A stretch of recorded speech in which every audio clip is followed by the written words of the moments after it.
चंदा और अनु दो सहेलियां थी। चंदा बहुत अमीर थी, उसका पति शहर का बहुत बड़ा व्यापारी था, तो वहीं अनु बहुत गरीब थी क्योंकि उसका पति एक मामूली सा गार्ड था। दोनों सहेलियों ने अपनी अपनी दिवाली कैसे मनाई, चलिए देखते हैं। चंदा अपने पति के साथ मॉल जा रही थी। वो दोनों महंगी गाड़ी में बैठे हुए थे। किसी ने चंदा को आवाज लगाई, चंदा चंदा।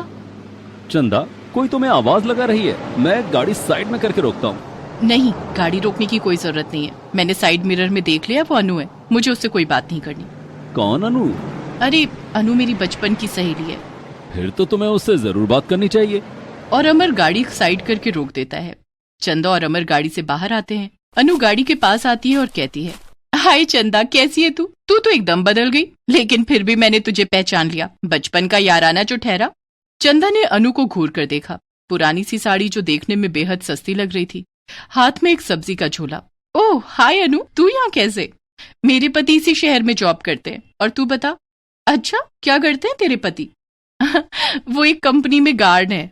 अच्छा, इनसे मिलो, ये है मेरे पति, इस शहर के सबसे बड़े बिजनेसमैन, रोजाना लाखों रुपए कमाते हैं। ओह अच्छा, तेरी तो लॉटरी लग गई। हाँ अच्छा, मैं चलती हूँ, हमें दिवाली की शॉपिंग करने जाना है। वैसे भी मुझे काफी देर तक धूप में खड़े रहने की आदत नहीं है। अच्छा ठीक है। अच्छा सुन अनु, कल हमारे घर पर दिवाली की पार्टी है, तू जरूर आना और अपने पति को लेकर आना। ठीक है चंदा, मैं जरूर आऊंगी। अनु चली जाती है। चंदा का पति अमर उससे कहता है, चंदा, तुम्हें अपनी सहेली से ऐसे बात नहीं करनी चाहिए। आपने उसकी हालत देखी नहीं, वो तो मुझसे बात करने के लायक ही नहीं है। फिर उसे कल दिवाली की पार्टी में क्यों बुलाया? वो आप देखते जाओ मैं क्या करती हूँ। अनु को उसकी औकात याद दिला दूंगी। स्कूल में तो बड़ी तेज स्टूडेंट बनती थी, हमेशा मुझसे आगे रहती थी। अब जिंदगी की दौड़ में मैं उससे आगे हूँ। चंदा, तुम्हें अपनी सहेली के बारे में ऐसा नहीं सोचना चाहिए। बचपन के यार तो हमेशा खास होते हैं, चाहे वो अमीर हो या गरीब। चंदा और अमर वहाँ से चले जाते हैं। अनु अपने घर आकर अपने पति शेखर को सारी बात बताती है। अनु, तुम्हारी सहेली बहुत अमीर है और हम लोग गरीब, हमारा वहाँ जाना ठीक नहीं रहेगा। ओफो शेखर, चंदा मेरी बचपन की सहेली है। तुम्हें पता है स्कूल में चंदा अक्सर मेरा लंच खा लिया करती थी।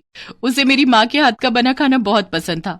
अच्छा, ऐसी बात है तो माँ जी के हाथ के बने बेसन के लड्डू उसके लिए ले चलना। हाँ, ये तुमने अच्छी बात कही।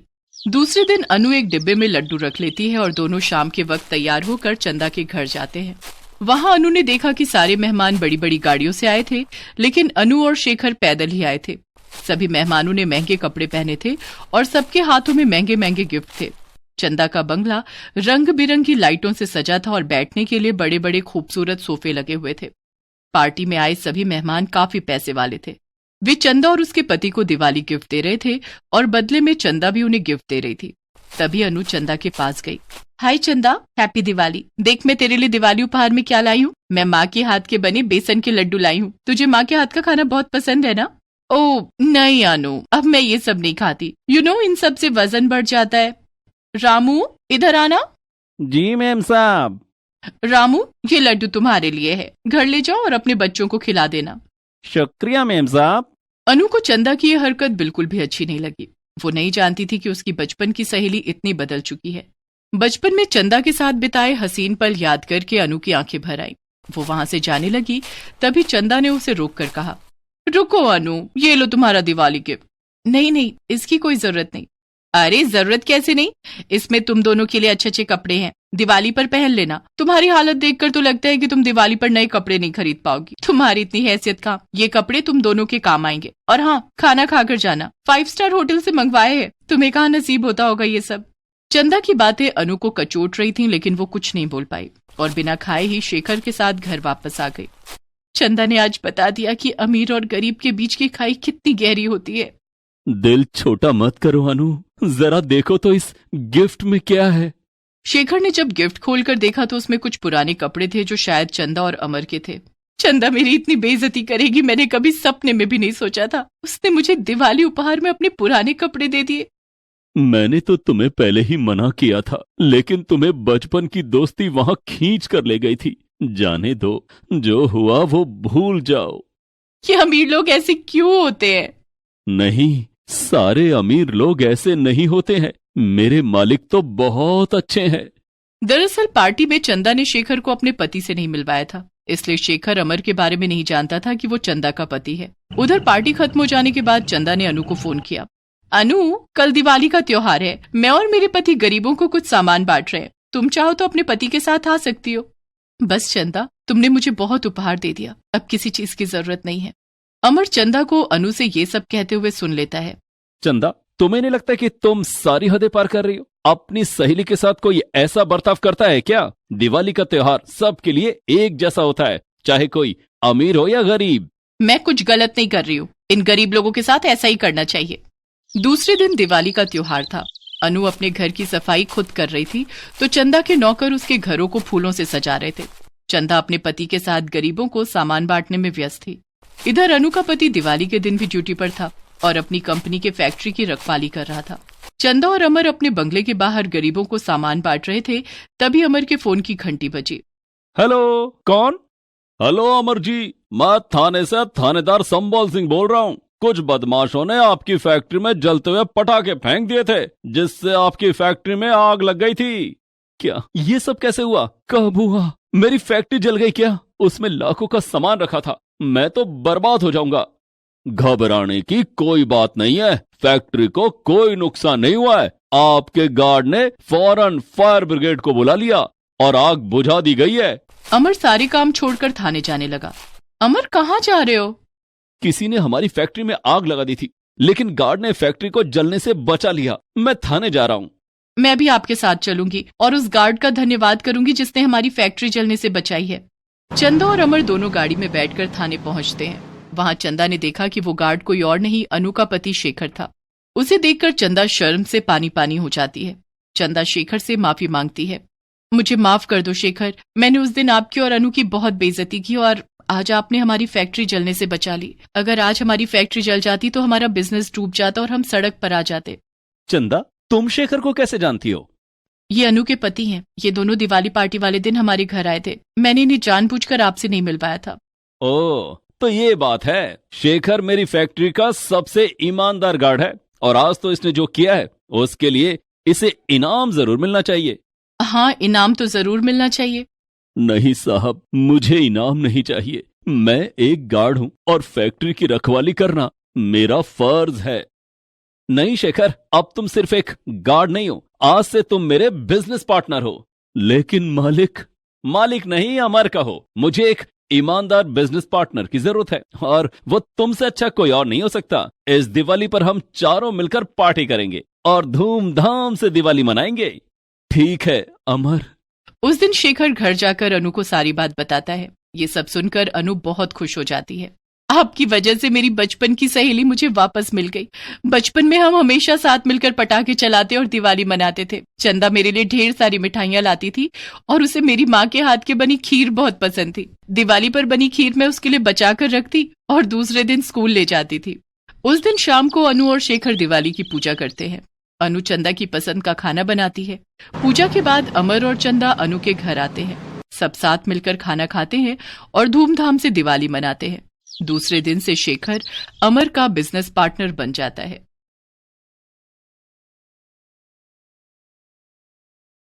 एक बार दिवाली के दिन भगवान गणेश पृथ्वी पर आए, लेकिन वहां जाकर भगवान गणेश बुरे फंस गए। भगवान गणेश को जेल जाना पड़ा। तो आइए देखते हैं कि भगवान गणेश को जेल क्यों जाना पड़ा और फिर वो जेल से कैसे छूटे। मैनानगर गांव में सेठ धनीराम और उसकी पत्नी सेठानी माला रहते थे। सेठ धनीराम पैसों का पुजारी था, इसलिए वो दिन रात माता लक्ष्मी की पूजा किया करता। लेकिन वो पैसे बचाने के लिए माता लक्ष्मी को प्रसाद चढ़ाने में भी कंजूसी करता था। इसलिए वो माता लक्ष्मी को प्रसाद ना चढ़ाकर सिर्फ भजन गाकर उनकी पूजा कर लेता। सेठानी माला भगवान गणेश की भक्त थी। वो रोज भगवान गणेश की पूजा किया करती थी। लेकिन सेठ बहुत ही कंजूस और खड़ूस था। सेठानी जब भगवान गणेश की पूजा करती तो सेठ बहुत चिढ़ता था। जय गणेश जय गणेश जय गणेश देवा, माता जाकी पार्वती पिता महादेवा। सेठानी रोज भगवान गणेश को मोदक का प्रसाद चढ़ाती। ये रोज रोज भगवान गणेश को मोदक का भोग लगाने की क्या जरूरत है? पैसे नहीं खर्च होते हैं इसमें। तुझे पता भी है मैं कितनी मेहनत से रुपए कमाता हूँ, और तू उन पैसों को रोज देसी घी के मोदक में उड़ा देती है। और कौन से भगवान गणेश खुद इन मोदकों को खाने आ रहे हैं? प्रसाद के नाम पर तू खुद ही न खा लेती है। खुद नहीं खाती हूँ जी। भगवान गणेश का प्रसाद घर में सबको थोड़ा थोड़ा मिलता है। आप भी तो प्रसाद खाते हैं। तो मुझे मत दिया कर मोदक, कम से कम एक मोदक का तो खर्चा बचेगा। सेठ की बातें सुनकर सेठानी दुखी हो जाती है और सेठ के काम पर जाने के बाद वो भगवान गणेश से माफी मांगती है।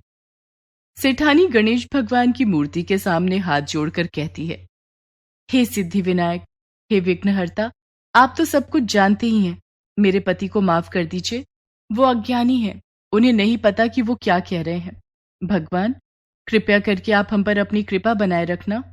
भगवान गणेश सेठानी की भक्ति से खुश थे, इसलिए सेठानी की गणेश भक्ति के कारण ही सेठ का कारोबार अच्छा चल रहा था। मैनानगर गांव में ही भगवान गणेश का भक्त रूपक अपनी पत्नी और 2 बच्चों के साथ रहता था। रूपक गांव के मुखिया के घर में नौकर था।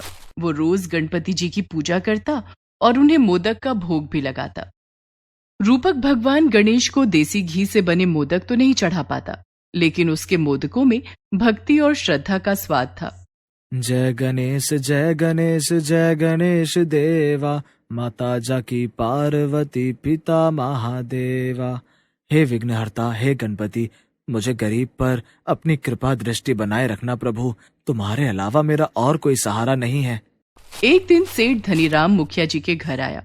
उसने धोखे से मुखिया जी के सोने के सिक्के चुरा लिए और इल्जाम बेचारे रूपक पर लगा दिया। चोरी के इल्जाम में पुलिस रूपक को पकड़कर ले गई और जेल में डाल दिया। ऐसे ही दिन बीत रहे थे। एक बार दिवाली का त्योहार आया। पूरे गांव में चारों तरफ रोशनी ही रोशनी थी। सबके घर दीपक की रोशनी से जगमगा रहे थे। लोग अपने अपने घरों में भगवान गणेश और माता लक्ष्मी की पूजा करने की तैयारी कर रहे थे। तभी भगवान गणेश के मन में एक विचार आया। विघ्नहर्ता ने माता लक्ष्मी से कहा, देवी लक्ष्मी, पृथ्वी लोक पर आज दिवाली का त्योहार मनाया जा रहा है। चारों तरफ रोशनी ही रोशनी है। लोग हमारी पूजा करने की तैयारी कर रहे हैं। क्यों ना हम विचरण करने के लिए पृथ्वी लोक पर चलें? हे सिद्धि विनायक, आपका विचार तो उत्तम है, लेकिन पृथ्वी पर लोग हमें देखकर हैरान हो जाएंगे। देवी लक्ष्मी, हम दोनों वेश बदल कर चलेंगे। मैनानगर गांव के जेल में एक कैदी बंद है जिसका नाम रूपक है। रूपक मेरा बहुत बड़ा भक्त है। मेरी उससे मिलने की बहुत इच्छा है। हे प्रभु, कैदी और आपका भक्त? हाँ देवी लक्ष्मी, उस कैदी को गांव के मुखिया ने सोने के सिक्के की चोरी के झूठे आरोप में फंसाकर जेल में बंद करवा दिया है। आज दिवाली का त्योहार है। उसके बच्चे उसका इंतजार कर रहे हैं। मुझे उसकी सहायता करनी होगी। ठीक है प्रभु, जैसी आपकी इच्छा। भगवान गणेश और माता लक्ष्मी बालक और कन्या का रूप धारण करके मैनानगर गांव में आते हैं। हे प्रभु, सेठ धनीराम मेरा भक्त है। मैं तो सेठ धनीराम के घर जाऊंगी। देवी लक्ष्मी, उसकी पत्नी माला मेरी भक्त है। चलो हम दोनों ही पहले सेठ धनीराम के घर चलते हैं। भगवान गणेश और माता लक्ष्मी बालक और कन्या के रूप में सेठ धनीराम और सेठानी माला के घर पहुंचे। वहां पहुंचकर उन्होंने देखा कि सेठ और सेठानी माता लक्ष्मी और गणेश भगवान की पूजा कर रहे थे। लेकिन सेठ धनीराम ने तो माता लक्ष्मी को सिर्फ तुलसी के पत्तों का भोग लगाया था, जबकि सेठानी माला ने भगवान गणेश को उनका प्रिय देसी घी में बने मोदक का भोग लगाया था। मोदक को देखकर भगवान गणेश के मुंह में पानी आ रहा है। देवी लक्ष्मी, इन मोदकों को देखकर मेरे मुंह में पानी आ रहा है। सिद्धि विनायक, धैर्य रखें, ये मोदक आपको ही चढ़ाए गए हैं। नहीं देवी लक्ष्मी, मुझसे अब और इंतजार नहीं होगा। तभी भगवान गणेश ने अपनी सवारी मूषक को सेठ धनीराम की तिजोरी में भेज दिया। मूषक वहां जाकर उठापटक करने लगा। तिजोरी से आ रही मूषक की आवाज सुनकर सेठ धनीराम दौड़कर तिजोरी के पास गया। तो उसके पीछे पीछे सेठानी माला भी दौड़ी। मौके का फायदा उठाकर बालक रूप में भगवान गणेश अपनी मूर्ति के पास रखे मोदक के पास गए और मोदक उठाकर खाने लगे। उधर तिजोरी में मूषक को ना पाकर सेठ धनीराम और सेठानी माला वापस पूजा के स्थान पर आ गए। सेठ धनीराम और सेठानी को आता देख माता लक्ष्मी तो अंतर्ध्यान हो गई, लेकिन बालक रूप में भगवान गणेश को सेठ ने मोदक खाते हुए पकड़ लिया। सेठ धनीराम जोर जोर से चिल्लाने लगा। अरे चोर चोर चोर चोर चोर! जाने भी दीजिए, छोड़ दीजिए, इसे बच्चा है, शायद भगवान गणेश बालक रूप में स्वयं हमारे घर आए हो। तुम चुप रहो, ये साधारण बालक है, कोई भगवान गणेश नहीं है। इसने देसी घी के मोदक चुराए हैं। सेठ पुलिस को फोन करता है। थोड़ी देर में पुलिस आ जाती है। सेठ धनीराम दरोगा से झूठ बोलता है। दरोगा साहब, ये बालक चोर है। ये मेरे घर में घुस आया और इसने मेरे चांदी के सिक्के चुराए हैं। ये आप क्या कह रहे हैं? इस बालक ने तो सिर्फ मोदक खाए हैं। तुम चुप रहो, इसने मेरे घर में चोरी की है, इसे दंड तो मिलना ही चाहिए। दरोगा साहब बालक रूप में भगवान गणेश को पकड़कर थाने ले जाते हैं और चोरी के आरोप में जेल में डाल देते हैं। जेल में भगवान गणेश से मिलने माता लक्ष्मी आई। सिद्धि विनायक, आप तो भगवान हैं, तो फिर इस जेल में क्यों हैं? यहाँ से चलिए प्रभु। देवी लक्ष्मी, ये सब तो मेरी ही लीला है। दरअसल मैं अपने भक्त रूपक की सहायता करने खुद जेल आया हूँ। प्रभु, आपकी लीला अपरंपार है। इतना कहकर माता लक्ष्मी अंतर्ध्यान हो जाती हैं। इधर सेठानी माला बार बार सेठ धनीराम से विनती कर रही थी कि वो उस बालक को जेल से छुड़ा दे, लेकिन सेठ धनीराम ने उसकी एक न सुनी। इधर जेल में भगवान गणेश अपने भक्त रूपक के पास जाते हैं और रूपक को दर्शन देते हैं। प्रभु, आप मेरे विघ्नहर्ता, आप आ गए। मैं धन्य हो गया प्रभु। अब मेरे प्राण भी निकल जाएं तो मुझे कोई चिंता नहीं प्रभु। रूपक भगवान गणेश के सामने सिर झुकाकर प्रणाम करता है। उठो रूपक, मैं तुम्हारी भक्ति से बहुत प्रसन्न हूँ। तुम जेल में रहकर भी एक दिन भी मेरा नाम लेना नहीं भूले। कहो, तुम्हें क्या चाहिए? प्रभु, आपने मुझे दर्शन दे दिया, मेरे लिए यही बहुत है प्रभु। आप मुझ गरीब से मिलने जेल में आए, मेरे लिए इससे बड़ा उपहार क्या हो सकता है प्रभु? रूपक, मैं तुम्हें जेल से छुड़ाने आया हूँ। प्रभु, मुखिया जी इस गांव के रसूखदार आदमी हैं। उनके कहने पर पुलिस ने मुझे जेल में रखा है। जब तक मुखिया जी नहीं कहेंगे, पुलिस मुझे नहीं छोड़ेगी। ठीक है, तुम पुलिस को यहाँ बुलाओ और पुलिस से कहो कि मुखिया के घर से जो सामान चोरी हुआ था, वो सामान सेठ धनीराम की तिजोरी में रखा है। लेकिन प्रभु, मैं जैसा कहता हूँ तुम वैसा करो। ठीक है प्रभु।